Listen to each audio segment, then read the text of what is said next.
سے 4-5 سال پہلے میں بھی آئی ٹی کی فیلڈ میں تھا، سافٹ ویئر انجینئر، اپنے کام میں لگے ہوئے، کبھی سوچا بھی نہیں تھا، لیکن کچھ ایسا اتفاق ہوا کہ تھوڑا سا اسٹڈی کرنے کا موقع ملا، تھوڑی سی آنکھیں کھلیں، تو ہم تو نارمل لائف میں چل رہے تھے، پھر ہمیں ریئلائز ہوا کہ ہم کدھر چل رہے ہیں۔ جب قرآن و حدیث کو اسٹڈی کرنے کی کوشش کی تو پتہ چلا کہ ایک بھی نشانی قیامت کی، ایک بھی نشانی جو بتائی گئی ہے علامات صغریٰ وہ باقی نہیں ہے، ساری کی ساری ہو چکی ہیں۔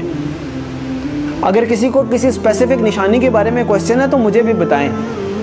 اول تو مطلب جو میں نے اسٹڈی کیا ہے مجھے تو تقریباً سب بھی ملی ہیں۔ تو ایک دن ایک صاحب کہنے لگے آپ تو کہہ رہے ہیں ساری ہو گئی ہیں، پیلے جھنڈے نہیں کہیں سے نکلے۔ تو میں نے کہا پیلے جھنڈے تو وہ رابعہ ابھی نکلے تھے مصر میں، جب صدر مرسی کی حکومت انہوں نے گرائی تھی تو وہاں پہ پیلے جھنڈے رابعہ کا نشان انہوں نے بنایا تھا اور بڑی احتجاج کی تھی، وہاں سے پیلے جھنڈے نکلے تھے۔ پھر ایک اور صاحب کہنے لگے کہ دخان نہیں آئی جی، دھواں ہوگا جو زمین کو اپنی لپیٹ میں لے لے گا۔ میں نے بتایا کہ دخان تو اللہ واللہ عالم، ہم عقل کل نہیں ہیں، لیکن دیکھیں ہم نے تو وہ دیکھنا ہے کہ جو ہماری سمجھ میں بات آتی ہے۔ آج سے 7-8 سال پہلے ہم بھی اسی پنجاب میں رہتے ہیں، اسی دنیا میں رہتے ہیں، دھند ضرور ہوتی تھی، دھواں بھی ہوتا تھا، دھواں اسموگ نہیں ہوتا تھا کہ وہ پورے لپیٹ میں لے لیتا ہے۔ دھواں تو ایسے ہوتا ہے نا دور سے نظر آئے، دخان ایسا ہے کہ یخشى الناس، قرآن میں اللہ نے فرمایا یوم تأتی السماء بدخان مبین یخشى الناس ھذا عذاب علیم، وہ بھی برا ہو گیا۔ پھر کیا رہ گیا؟ پھر انہوں نے کہا عربوں میں شرک آ جائے گا، وہ تو نہیں آیا۔ تو میں نے کہا میں بھی سوچتا تھا نہیں آیا، بلکہ جب میں یہ حدیث پڑھ رہا تھا تو میرے ذہن میں یہ تھا کہ پتہ نہیں عربوں میں شرک پتہ نہیں کب آئے گا۔ سب سے زیادہ قرآن حدیث وہاں پڑھا جاتا ہے، حرمین شریفین وہاں پہ ہیں، عبادات وہاں پہ ہوتی ہیں، مساجد رمضان میں وہاں بھری ہوئی ہوتی ہیں، تو پتہ نہیں کب ہوگا۔ اتفاق کی بات ہے کہ میرا نہیں خیال کہ ہفتہ گزرا ہوگا یا کچھ، تو وہ خبر آئی کہ وہ انہوں نے یو اے ای میں مندر بنایا ہے اتنا بڑا، اور باقاعدہ نعوذ باللہ اس کی پوجا کر کے انہوں نے اس کی افتتاح کیا۔ عجیب لگا کہ اتنی جلدی کہ جب آپ حدیث پڑھتے ہیں تو آپ کو لگتا ہے کہ عربوں میں شرک لوٹ آئے گا، پتہ نہیں، یہ تو بہت ہی مشکل بات لگتی ہے۔ اور ہم نے مطلب ایک ہوتا ہے سالوں گزر جائیں پھر بھی بات ہے، وہ ادھر پڑا ادھر وہ بات ہوگی۔ تو ایک بھی نشانی مجھے نہیں ملی، اگر کسی صاحب کو ملی ہے تو مجھے بھی بتائیں۔ اس کا مطلب ہے علامات صغریٰ ساری پوری ہو گئی ہیں، اب علامات کبریٰ کا وقت ہے۔ پہلی علامات کبریٰ میں سے پہلی کیا ہے؟ امام المہدی کا ظہور پہلی علامات کبریٰ میں سے پہلی بڑی نشانی ہے۔ دوسری ہے دجال کا ظہور،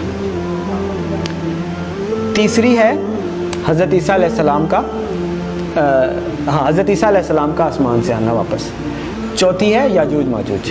4 یہ نشانیاں ہیں قیامت کی علامات کبریٰ۔ پھر 2 اور نشانیاں ہیں، سورج کا مغرب سے نکلنا اور دعوت الارض کا نکلنا۔ کیٹیگرائزیشن یہ حدیث میں نہیں ہے کہ 4 نشانیاں ہیں یا 5 ہیں، ویسے بتایا گیا ہے، اس کو پھر علماء نے اپنے حساب سے، جیسے میں نے پہلے آپ کو بتائی دخان ہو گیا یا مختلف رابعہ ہو گئے، پہلی پیلے جھنڈے ہو گئے، یہ وہ ان کو علامات صغریٰ کہا گیا ہے، چھوٹی نشانیاں، اور یہ جو ابھی میں نے 4 آپ کو گنوائی ہیں نا علامات کبریٰ کے طور پہ کیٹیگرائز کیا گیا ہے۔ لیکن یہ جو باقی 2 ہیں میں ان کو علامات کبریٰ میں کیٹیگرائز نہیں کرتا، میری اپنی ایک کیٹیگرائزیشن ہے۔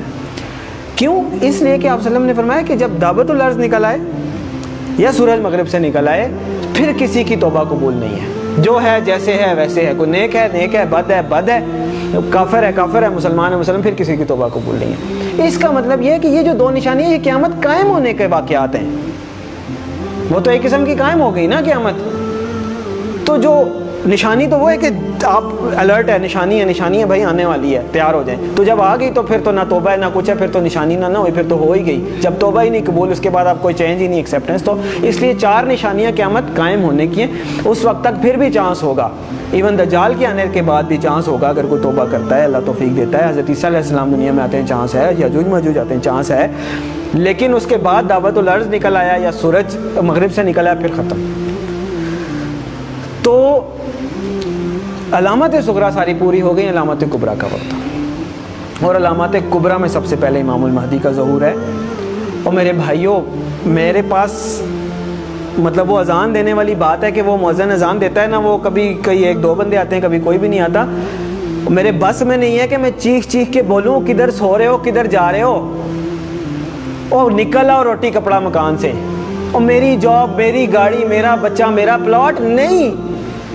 اور پتہ نہیں قیامت میں نے آپ لوگوں کو حدیث سنائی ہے، آنکھیں کھولیں، اور پتہ نہیں قیامت میں کتنے سال رہ گئے ہیں، شاید ہم پتہ نہیں اگلی جنریشن آئے بھی کہ نہ آئے. اور بعض لوگ کہتے ہیں پتہ نہیں پاگل ہے، سب کو ایسے لگتا تھا قیامت آنے والی ہے. نہیں، حدیث میں آپ صلی اللہ علیہ وسلم نے فرمایا کہ میں اللہ سے امید کرتا ہوں کہ میری امت کو آدھے دن کا وقت تو دے ہی دے گا اللہ تعالیٰ. صحابہ نے فرمایا آدھے دن سے کیا مراد ہے؟ تو آپ صلی اللہ علیہ وسلم نے فرمایا 500 سال. اور یہ قرآن سے بھی ثابت ہے کہ اللہ کے ہاں ایک دن ہمارے 1000 دنوں کے برابر ہوتا ہے.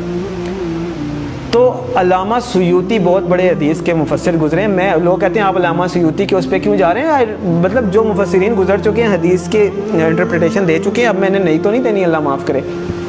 تو علامہ سیوطی رحمۃ اللہ علیہ نے اس کی انٹرپریٹیشن میں لکھا ہے کہ اس کا مطلب ہے کہ ایک دن کے بعد 1.5 دن، یعنی کہ پچھلی امتوں کو کسی کو 1 دن ملا، کسی کو آدھا دن ملا، کسی اس طرح، یعنی کسی کی عمر 1000 سال ہوئی، کسی کی 500 سال، مختلف. تو انہوں نے اپنے حساب سے بتایا کہ اس کا مطلب ہے 1 دن کے بعد آدھا دن اس امت کے لیے. یعنی باقیوں کو اگر 1 دن ملا ہے تو اللہ تعالیٰ اس امت کو آدھا دن مزید دے دے گا، باقیوں سے زیادہ تھوڑی سی مہلت دے دے گا. تو 1500 سال ہجری. او بھائی کدھر بیٹھے ہیں ہم؟ 1443 ہی ہے نا. تو گنتی کا حساب لگا لیں، 60 سال پورے نہیں رہتے. میں نہیں کہہ رہا. تو اس کا مطلب یہ ہے کہ تھوڑا سا، میں یہ نہیں کہہ رہا کہ 60 سال میں ہی آ جائے گی. یعنی اللہ تعالیٰ نے اگر آدھے دن کی مہلت دینی ہے، اللہ کی مرضی، تھوڑا بہت آگے پیچھے بھی ہو سکتا ہے. لیکن سمجھنے کی بات ہے کہ ہم بالکل ایج پہ کھڑے ہیں، گرنے لگے نیچے، اور دیکھ پیچھے جا رہے ہیں، دیکھ پیچھے جا رہے ہیں. وہ کہتے ہیں نا کہ سامان 100 برس کا پل کی